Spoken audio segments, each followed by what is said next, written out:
Hello all, and welcome to my blog, Trigger Teaches.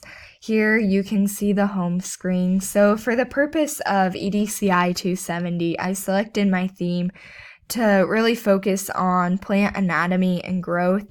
I am currently an ag education and agronomy major, so plant growth and anatomy is something that I'm really passionate about, and teaching others, connecting them to agriculture and how it plays into their daily life and some of the hidden complexities of it is really a passion that I have. So for the purpose of this, my first blog post was really introducing that topic. So you can have the link here, and then this is the home page. It continues, gives more of the purpose.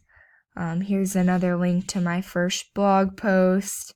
And then a little about me. You can see that I'm a sophomore student at Purdue, majoring in agronomy and ag ed.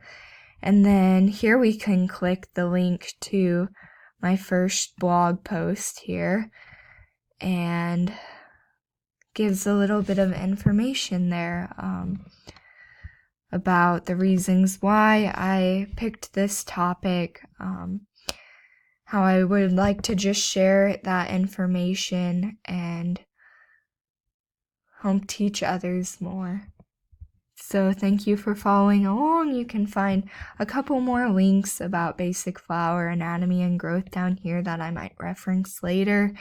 And that's all for right now. Thank you.